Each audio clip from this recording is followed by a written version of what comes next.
This week, sports is serving up drama. I've got nostalgia, some serious star power going on from Anthony Edwards getting ready for a revenge tour against the Warriors to the Knicks playing angry. Plus, legendary Spurs coach Greg Popovich steps down from coaching. The NHL has a secret playoff marketing tool that they've broken out every playoffs. And once again, I'm going to hang something in the rafters. Whether you're into basketball, football, hockey, KFC, new menu items. We've got it all for you this week. Enjoy the episode. Heavily caffeinated episode. Let's go. Yo, aloha. Welcome to the One Star Recruits podcast. Checking in at 188 with no shoes on. 191 with shoes on. This episode. How you doing, brother? Good to see you again. Heavily caffeinated, man. We got Lee's coffee flowing through the veins. Got a big day ahead of us, DK. Oh, hell yeah. That's a good one. That means good news for me. I'm not on coffee, but I'm feeling good anyway. It's a podcast of revelations and revolutions, really, in the food genre for me. Big time this week. The revolution area. This is breaking news here. This has just happened in the last 24 hours at my house.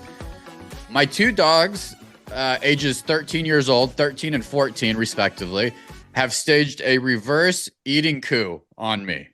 A reverse eating coup is currently in progress, Rip. Somehow we've gone so completely full circle on the evolution of food with my animals that we have got all the way back to kibble as the preference. And I don't fully understand what's going on here, but I'm fucking in for it. I don't have a full explanation, but a revolution happened. These animals have been getting either pre-made good dog food or homemade dog food made for them for the last 5 years, Rip. My mother-in-law could not believe it when I asked her to watch my animals and presented their menu program, their eating program to my mother-in-law. Could not believe it. But something changed in the last month. I started getting non-eats, some non-competes, non-eats from both of them. Like, whatever, food goes away. Talking fucking beef and potatoes, a little bit of chicken and zucchini, the normal stuff, but not eating. Got some kibble. I said, fuck it, I'll do kibble. Kibble's easier anyway. Like, such an easier life to do dogs with kibble. Like, so much easier. And I don't know what happened, but there was a full acceptance yesterday, bro. So reverse coup, something happened, something in the water. My dogs have gone back to kibble and are happy as hell. So 2 hand claps there for the revolution. You have any explanation to what's going on here? Is this an experience you've had before? Should I just take it as a W and move on with my life? Those dogs are smart. They know that variety is the spice of life. That's why you take them outside. You take them to a dog park. They're not just humping one dog. They're humping like 5 different dogs. They know variety is the spice of life, and they can't just eat the same thing every day for 5 years. They need to switch it up. It's time. It's just way better food. They're back. So I'm here. I'm going to enjoy it. It's the revolution side happening at my house. Totally cool. Revelation side popping off. I'm at full pregnancy weight gain watch with Kimmy. We've officially hit the 3rd trimester. I say we because it really is we. Doctor's appointments are wrapping up. Very good. Thankfully, they're really quick, but you start to pick up pace in these doctor's appointments. They come more hot and heavy as things go here. No complaints though from me. And right now we're in the full service level of pregnancy, which is lovely, which is the eat whatever you want phase. And and it's a blast, actually. It really is a blast. It's a free moment in life to like fully indulge yourself a bit more than you ever were, especially for the female side. But we're here. I'm here for the ride, Rip. You know what I mean? Participate, don't hate. So you're partaking too. What's been the craving for not only Kimmy but for also you? Are you just eating what she eats? Is that the deal? A little bit of both, a little bit of everything. I have it splattered into this whole episode. You have to stay tuned for my 1-star moment of the week for my own personal food revelation. But yeah, I keep pace. You know what she's feeling. Nothing has been. I see her hanging more things in the rafters than new items coming to the table. With Kimmy's eating habits. Here's a case in point. Here's a better example for you. We hit up this weekend. We hit up Tom's Pancake House in Beaverton. Wonderful old school pancake house kind of joint, you would call it. Maybe like a pancake joint. I don't know if people even talk like that anymore. Whatever. makes you just classic. They have all the shit, the big menu. You know, you're like, fuck, big menu. This is great. Anyway, here's the order for two. Third trimester. Kimmy goes ham and egg scramble plus extra crispy hash browns, pancake and English muffin. All comes. You know, you've been to a pancake house. I go because who cares? We're in third trimester. I say, fuck it. I go 3 egg Denver omelet loaded up with Tillamook cheddar for me. Basically, it's the same meal. I just get scrambled, same but different. She gets scrambled.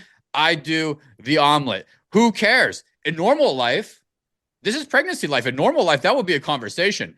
Oh, you're gonna both get the same. Should I get this and this, and we'll split? You do healthy. I do. You know what I'm saying, Rip. Not in this world. Fucking everything's all. Go ahead, order what you want. So, bam, we're in. Now, here's where the freak flags come in pregnancy land, which is great. They've got these German Dutch baby pancakes on the menu. I sent you a picture of them. They're pretty amazing looking, and they're great. And they also have these famous sourdough pancakes, sourdough flapjacks. And I look across the table to my pregnant wife. She gives me the play call with her eyes. I read it. I read it cleanly. It's coming in. The play call's coming in clean. It's a little loud in there. So there's some fats. It's Saturday morning, so there's some fats in there. It's loud. Things are happening, but I get the play call clean. I can tell because I'm a 5-star quarterback husband. I can tell the play call, and I connect immediately to Irma, the server. She's been there for 27 years. Immediately, great. I flow it right from the play call to Irma, and I fucking get it in as quick as I can. Bam, it's in. Dutch baby pancake as well, and a fucking sourdough pancake. Like, this is enough food for 6 people, Rip. Irma knows it too. She's unfazed. She's been there for decades. She knows she's unfazed, but she also knows it's too much food for you guys, but it doesn't matter to her. Anyway, long story short, to answer your question in a long fucking, really drawn out story, I just am talking. I feel like my voice is just continuing on. We just are kings and queens of third trimester eating. Zero shame. I don't know if you lived in this land, Rip. I mean, zero shame, did this, came home. She came home to get horizontal, as she likes to call it, and chill. I came down and watched 10 hours of horse racing and playoff sports. It was fucking amazing, dude. So cheers. You might as well be pregnant too. Zero shame, zero doggy bags to go. I know you ate all that food. Have there been, I distinctly remember like a 9:30 p.m. run to Rite Aid to get a triple scoop of Thrifty ice cream for my wife. I have a picture of it to this day. It's in my favorites on my phone. Like literally like 9-inch high thing of ice cream. Have there been any like late night cravings? Or are you find yourself getting out of the house after 9 o'clock to just grab like a Snickers or something? Embarrassing enough, just for me, she's not a late nighter. I'm a late nighter. I ate 3 slices of cinnamon toast from Trader Joe's at 11:30 at night and proceeded to have heartburn the whole night and couldn't sleep. Big mistakes. She's actually doing it the right way. She's done eating about 7. She doesn't mess with it. That's my power hour of destruction. That's when I eat a whole box of Jujubes and then some cinnamon toast and then maybe some cereal. It's really terrible for me, Rip. 191. I'm still moving around. I'm still lifting weights. I'm still doing tennis. So I'm keeping it okay, but I'm participating. Participate, don't hate. That's it. Participate, don't hate, Rip. Nobody likes sovereign nations. Nobody likes being sovereign. How do you say the name of the Kentucky Derby winner? Sovereignty? Sovereignty.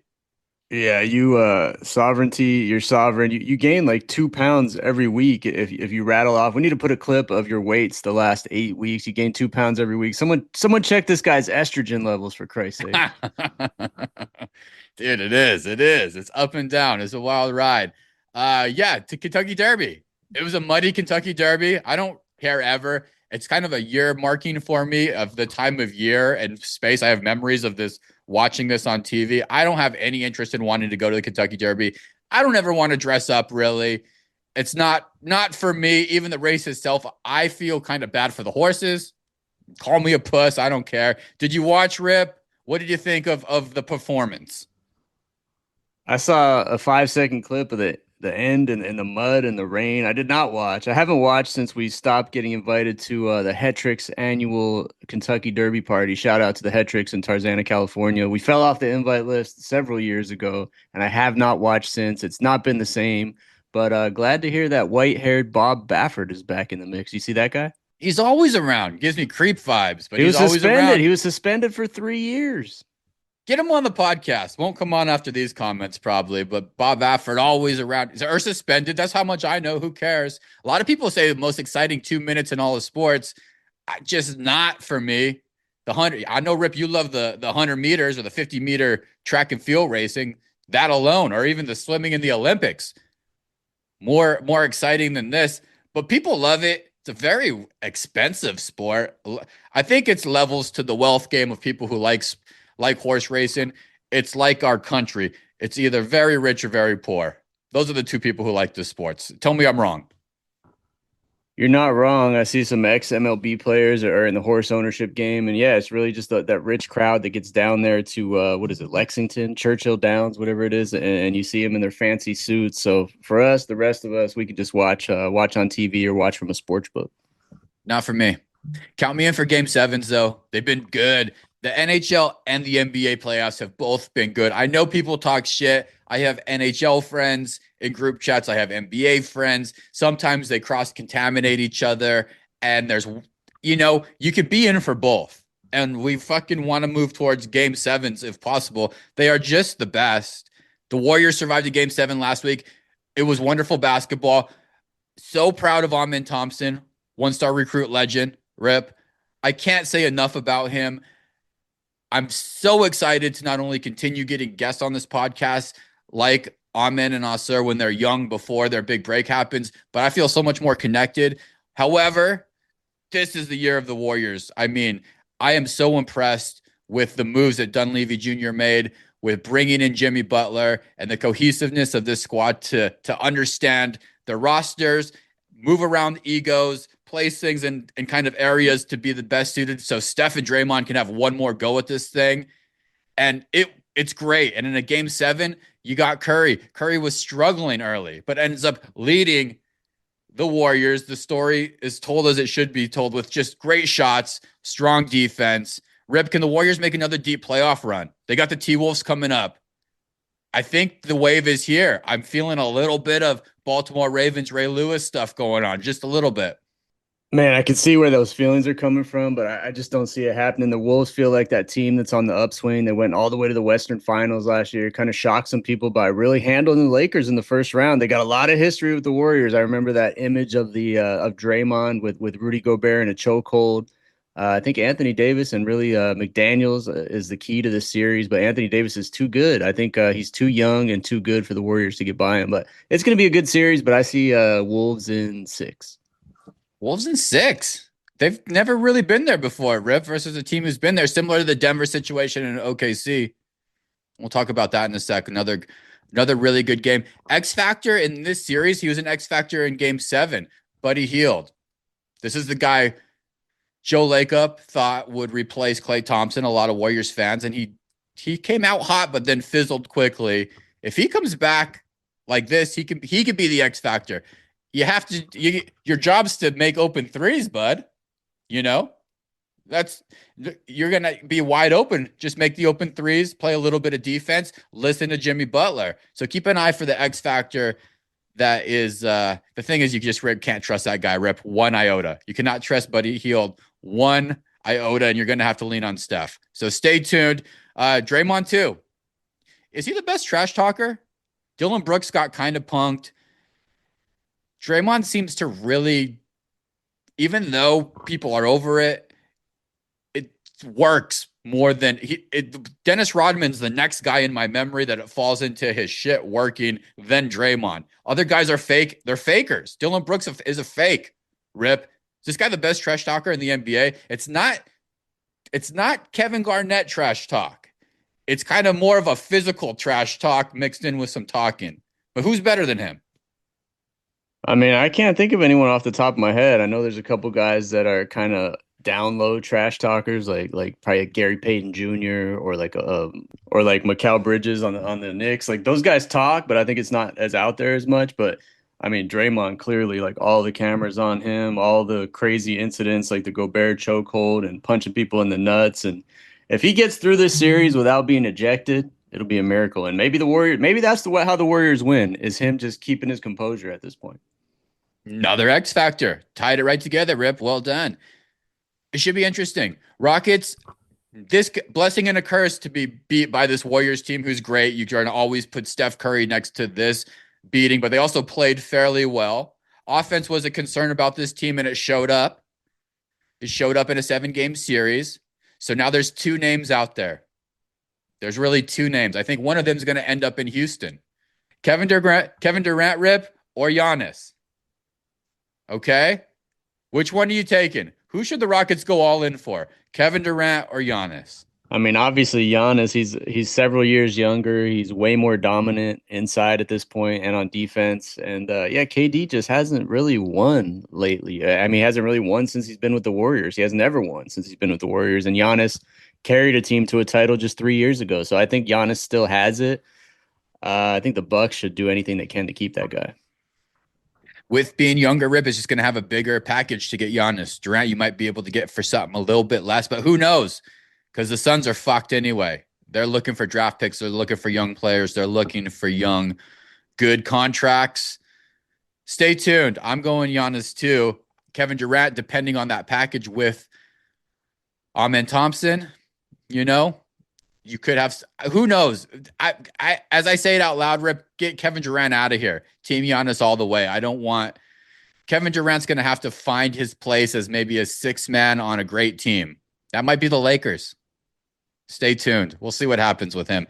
But it's not going to work in Phoenix anymore. Denver Nuggets, we've been here before. This is a team of champions, Rip. They've been here before. OKC, wonderful season. Incredibly talented. I think they're still going to end up winning this series. But a good example of coaching in the fourth quarter. Been there, haven't been there. And the coach of the Denver Nuggets is Nikola Jokic. Did you see him in the huddle? Rip, did you see him in the huddle in the fourth quarter coaching that basketball team? You sure it wasn't one of his brothers? It might have been. Might have also been Nikola at a local bar in Oklahoma City after the game, hanging out, doing local bar things. After he just did like Wilt Chamberlain activities happen here. Player, coach. I don't know what's going on with red faces, by the way, in Oklahoma City. Holmgren and Joker had very red faces. I don't know if the sun was out in OKC or what's going on. Winston, can you look into red faces in Oklahoma City? That was an odd thing to me. This guy, I mean, how can you not root for the Nuggets, though, Rip? They lost their head coach.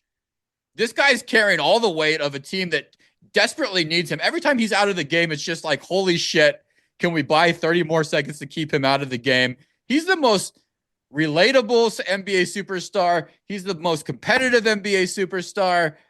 We are so blessed to be watching this dude. He's the highest IQ basketball player who gives no shits about basketball. It's an amazing situation right now. We could talk about him for as long as we want because he is great. He's amazing. And he's just kind of like a regular guy. But what about Aaron Gordon? Who had Aaron Gordon as the hero of the playoffs so far? That putback dunk game winner and now the 3-pointer in game 1 on the road against OKC? Aaron Gordon. Who had that? Bigger than basketball. He lost his brother in a tragic accident. He's playing for something bigger than basketball. And he trusts Nikola Jokic. He trusts they are best friends. God, Russell trusts him. The way Westbrook found him for that shot, and it was the right shot, he said, at the right time. Fun basketball team. Good luck. I'm rooting for him. Our guy, Nick O'Hare, best PR guy in the business on that Denver squad. Rooting for them to fight through, but they have the hardest battle. They got the hardest battle to get through.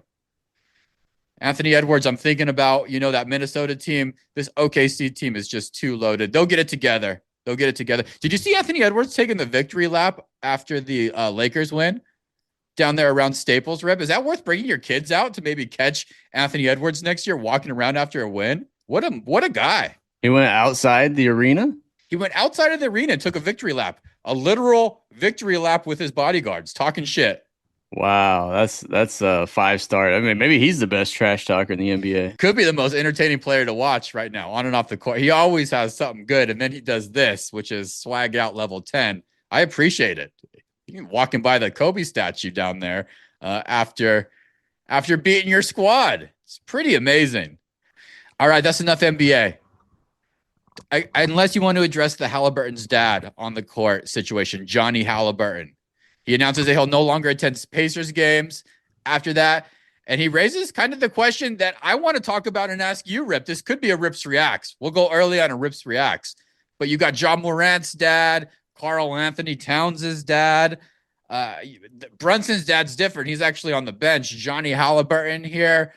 It's, Rip, give me your reaction on parents being able to sit courtside and just get on the court that free willy like they're players.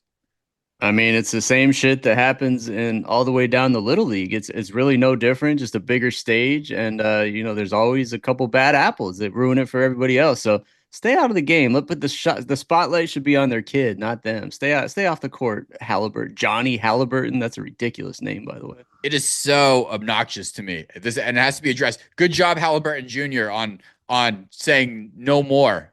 This is out of hand. Its ego is not your amigo, gentlemen. I know you're living vicariously through the kiddos, but it's a very cringe look. Very, very bad look. Hard to watch, hard to digest, hard to root for.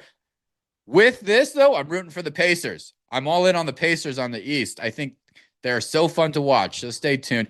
NHL Minute, Rip. Get excited. Train, get excited, Train. First things first. The NHL has broken them out. They did it at the Edmonton Oilers game series last year. This year, we got it at the Stars Avalanche game. It was a wonderful game. There was a fan sitting behind the bench at the Dallas Stars game, and it went viral, Rip.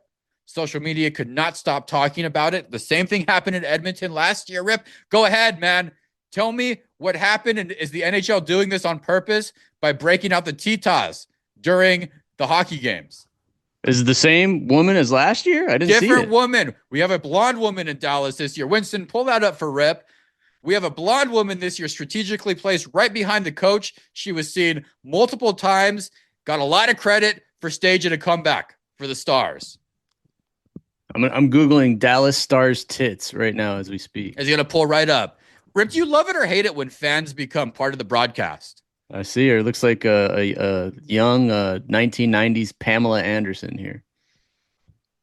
Oh, my God. Did you see Pam Anderson at the Met Gala, speaking of? She is now Grandma Pam Anderson. What kind of podcast is this? Oh, my God. Unbelievable.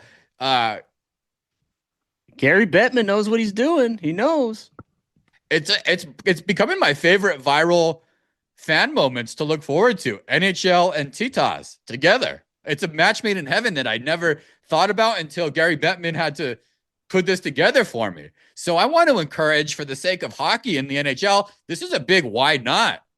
If you got good Titas, take them to an NHL building and put them out there.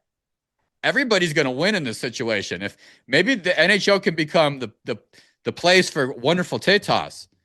She should have had a Texas Titas shirt on with that little slit down the middle. That would have been the icing on the cake right there. This is the beginning stages of what could be a new marketing program, not only for the NHL's playoffs, the state of Texas. If you want to hop on this, Rip and I can help you out with some of the creative. I mean, this is a way to drive business to your state. Who doesn't love boobs?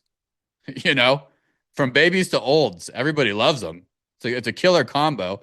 Just leaning into them a little bit more. Plenty of boobs running around Washington, D.C. Biggest news of the NFL. They're going to try to get 1 million people, Rip, to Washington, D.C. for the NFL draft in 2027. It was successful in Green Bay. We talked about it 2 years ago, if you remember, starting the rumblings of being successful. They're going for it.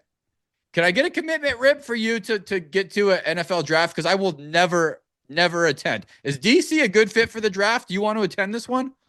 I'm out. Any place with more than about 15 people is basically off my list at this point. But we do need to we got 2 years to get a top 10 pick on. Put on your Nostradamus Mel Kiper hat, DK. Spit out a mock top 10 for 2027, and let's try to get 5 of them on one-star recruits within the next 6 months. Get them early. Oh, I like that. Give me one right now, 2027. No AI, Rip, right now. Who's a name who could be there that you want to manifest to our show? Right now, hit it. Are there any other Mannings out there besides Arch? Arch is going next year. We got any other secret Manning quarterbacks coming up the pipeline? It's so hard for me not to look at producer Winston or to look at AI or any Google, Rip. I'm a bad sports fan. Onward. Positive news, something to talk to your kids about alert, Rip. Curious if this conversation came out in the Rip household. A Pittsburgh Pirates fan. He's awake after he took a fall. It was a pretty dramatic fall. He fell from the stands. going after a ball. It was a scary moment. Everybody at the game looked like a body flopped over. It looked like a fake body. It was a real body. Okay. This was a real body, Rip.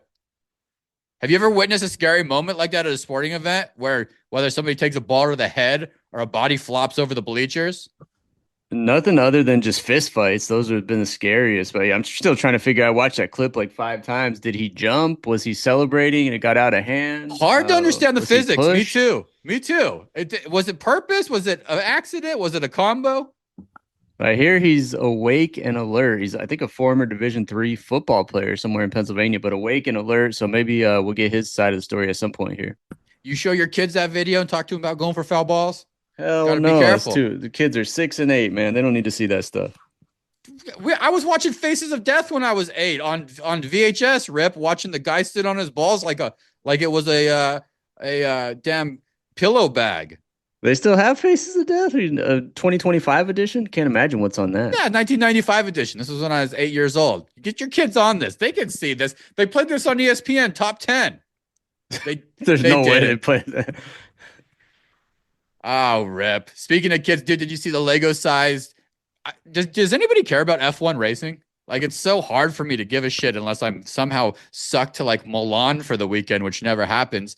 The Miami Grand Prix draws a lot of attention. It seemed like it was going to be this big thing 2 years ago, but it's completely fizzled up. But dude, they broke out life-size Lego F1 cars. They're pretty amazing. Winston, pull these up for Rip so he can see them. People actually drove these things around the damn track, Rip. Would you rather drive a F1 race car or drive a Lego F1 car? Your kids would probably respect you more if you drove the Lego. I say the Lego because I don't like going over like 80 miles an hour in my own car. So there's no way I'm going 200. So whatever's the slowest, count me in.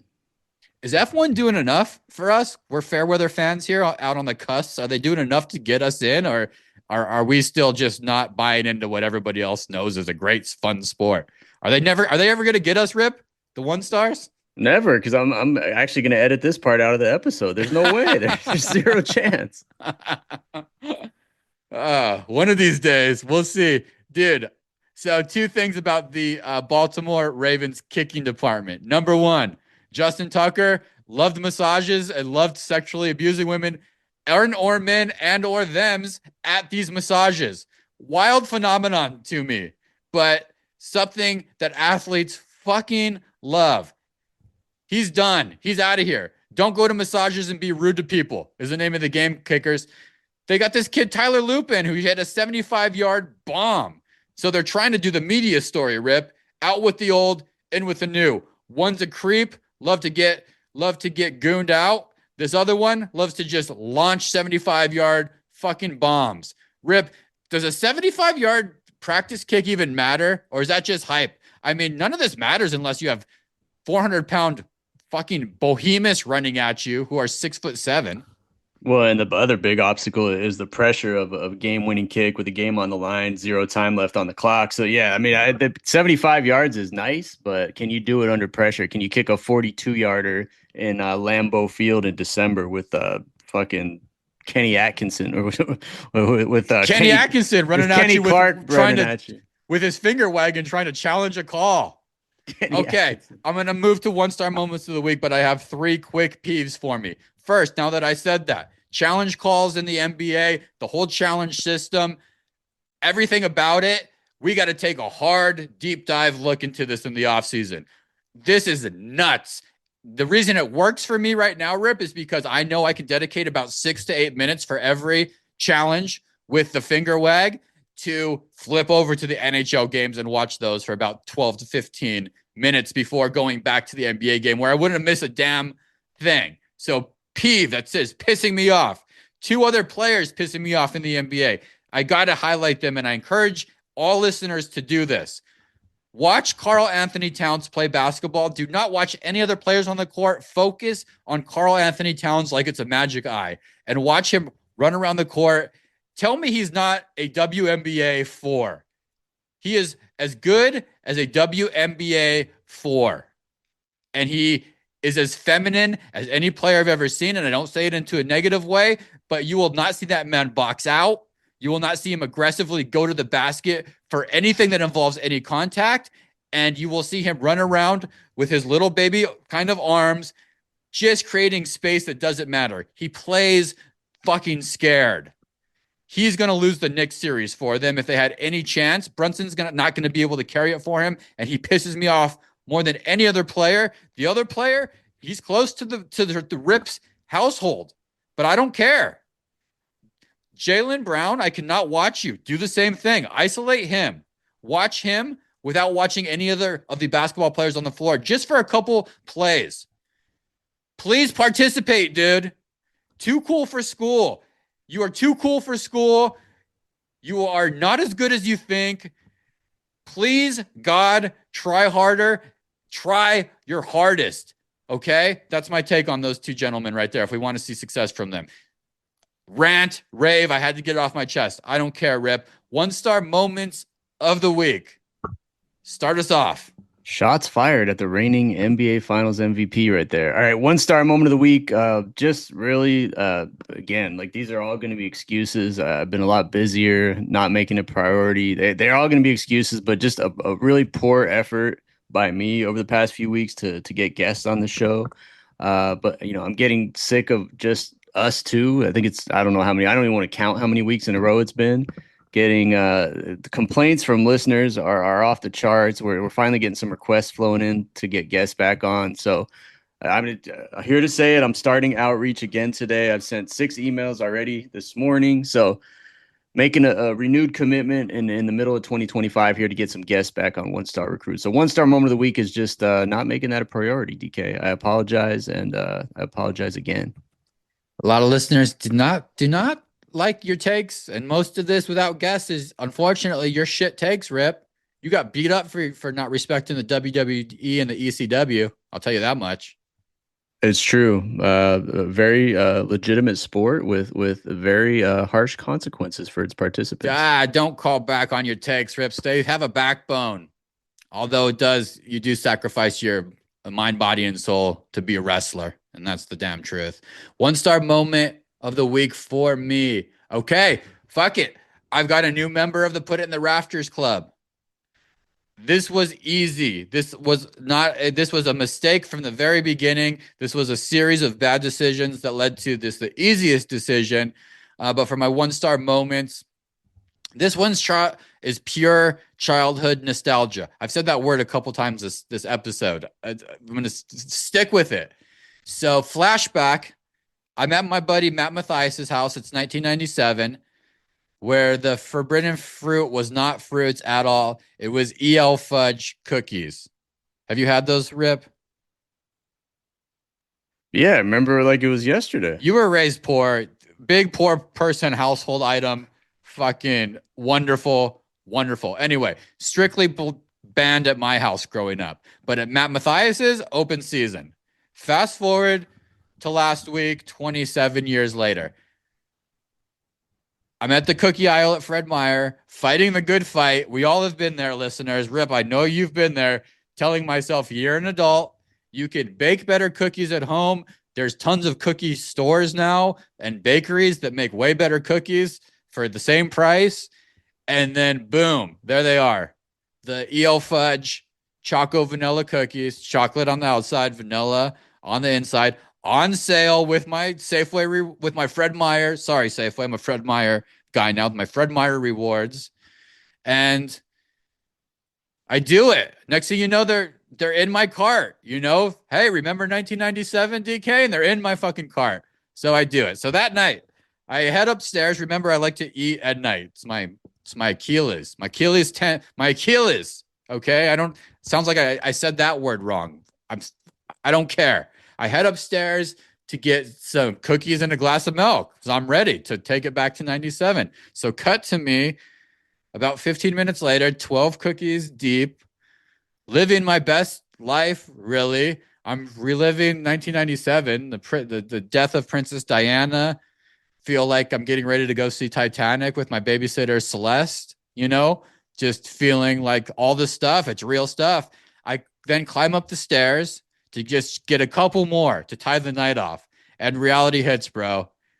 And it's from this podcast and it's from accountability. It all hits me right in the face. these cookies are just fucking a glob of palm oil, corn syrup, and some arsenic.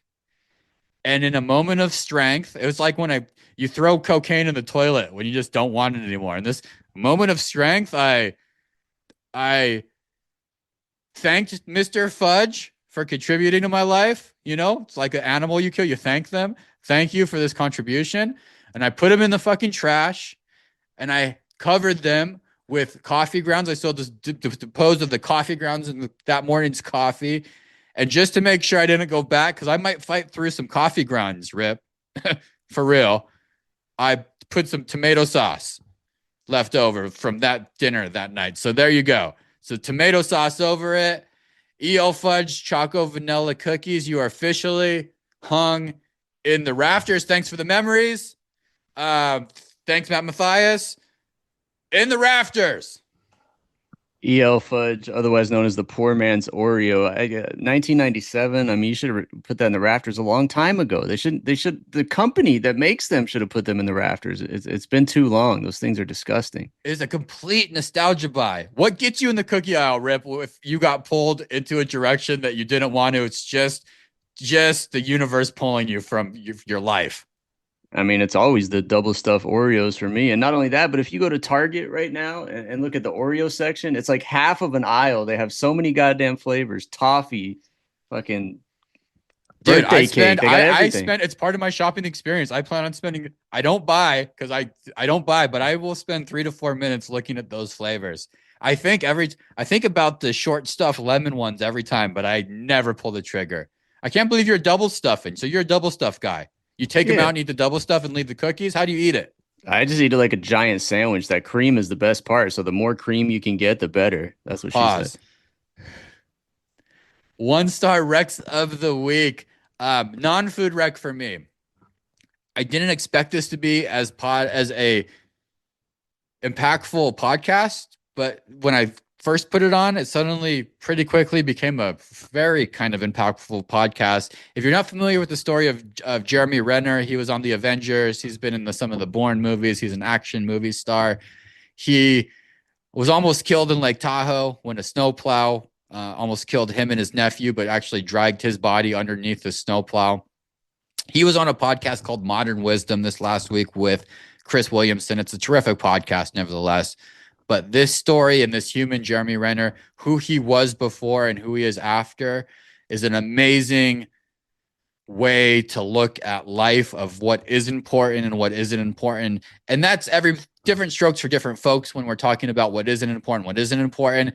But I think this man looked death really close in the eyes, and it was from an angle of somebody who had everything and didn't love his life, to all of a sudden somebody who didn't have anything, that being his health, his eyeball, his whole left side of his body, to seeing what's important in life. And he goes through that process cleaner and more emotional and more real than I've heard anybody talk about life and death and what's important ever, really, I think. So this is a big encouragement for people to check out the Chris Williamson's Modern Wisdom podcast with Jeremy Renner and listen to the whole thing, just to maybe take a relook at what's important in life. Sometimes we get it twisted, Rip. Sometimes we start looking down wrong directions for wrong reasons at wrong shit. So if you need a rebalancing, this really hits you right in the heart and in the soul. So check it out. 5 stars on Apple Podcasts. All right, I got a kind of a life rec of the week here too. I mean, number one, it's Mother's Day this Sunday, May 11th. Don't forget, we had an encounter with one of our child's teachers yesterday who wasn't even aware that it was Mother's Day coming up. Very interesting for a teacher not to know that. But anyway, so not only don't forget, but the real rec of the week is just no flowers. Let's get a little more personal to whoever you're buying for, your mother, your wife, or whatever other mother figure in your life you're buying for. Let's get something that they really want, and you know, it's like a little better just to get a personal gift. It's no one wants flowers and a card anymore. It's like easy to do that. It takes 2 seconds at the store. Let's put some thought into it. So that's the rec of the week. Put some thought into your gifts. Mother's Day and Father's Day coming up too. Don't just get 100 dad jokes book to read on the toilet. Get something that really matters to that person. That's it right I, there, DK. I'm not gonna let you off the hook. Go ahead. What's your unique gift? Your wife ain't gonna listen. Go ahead, Rip. You No, can't I practice can't. what you preach. I Practice can't do what it. you I'll do it next preach. week. I got the gift, but I'll do it next week How because about it's just. last year? What did you do for last year? Oh God, I can't remember yesterday. Last year, Jesus. On blast. Accountability on the 1 stars, Rip. I'll tell you next week. That's accountability right there. Stay tuned next week. Rip reacts. Hit the music. Fellow Dana, UFC CEO Dana White is now a PBR, Professional Bull Riders owner, and he's got a bull, Playmate. So that's happening. Who cares? Question for you, Rip. Would you ever try bull riding? Maybe at one of those bars that have a mechanical bull, but I the knew real you were going to stuff. say that. Yeah, I mean the real stuff. You see that those guys get thrown off the bulls, and sometimes they get stepped on by the actual beast. I'm out, man. I am out. I would never try. I would never want to. I'm out, I think, on watching bulls in person at rodeos. I mean, situational. I'm not going out of my way though. It's like the NFL draft for me. It would have to be real easy, teed up real nicely for me. Dan Campbell, Rip, he's a Motor City dad here. Dads coming around, all kinds of dads. You're a dad. Dan Campbell, he went viral for helping his daughter move out of college. A lot of fans are now calling him the Motor City Dad Campbell and want shirts made, taking over this whole thing of being a dad now. Who's your favorite dad figure, Rip, in all of sports? Ken Griffey Sr., without hesitation. Random. Because he sunned you? Because he sunned you at a Phoenix Firebirds game once? Why? Nah, he pulled me into the clubhouse as a 12-year-old kid riding his bike up to Diablo Stadium for spring training one morning. He said, "Hey, you're here every morning. Let's give you a tour of the clubhouse." And I'll never forget it. It's just little things like that have a big impact on people as a kid. So, Ken Griffey Sr., bro. Let's blast from the past. Random. I'll go ahead and take... You want me to say LeVar Ball? No, I'm going to zag again. I don't know if he was a good dad, but I'll take George Steinbrenner Sr. George Steinbrenner Sr. I once saw him in an elevator, and he did the same thing to me. He said, nice hat, kid. Maybe you'll be a Yankee one day. Turns out, not even close. Me and my boy Rip visited Yankee Stadium once. We ate a soft pretzel, had some bad seats. I think we watched Paul O'Neill go into the Ring of Honor, but that boy George was off. He's a terrible father. He is not it. I take that back. Greg Popovich, Rip, had players at that press conference who don't even play for the Spurs this week, okay? He's one of the most loved men in all of sports and the best father figure of all of sports. I hope his health gets back on track. KFC, they've announced chicken and waffles. They've launched it. So here we go. Back to the food, Rip. Question we want to know is, will you try the chicken and waffles from KFC? I haven't been to KFC in about 12 years, and the chicken and waffles are not going to get me back. I think Popeyes has won my heart over when it comes to fried chicken and chicken sandwiches. If I ever have fried chicken, it's going to be Popeyes. KFC is it's Long John Silver's to me, almost in the rafters. Let people know the way that you say Popeyes, like you're talking about puppies, is just incredibly wrong.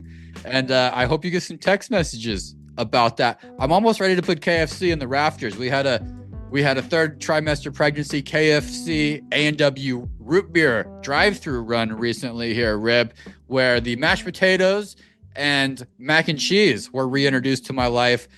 It might as well be dog food. It's fucking terrible. It's unbelievable that we ate that and loved it.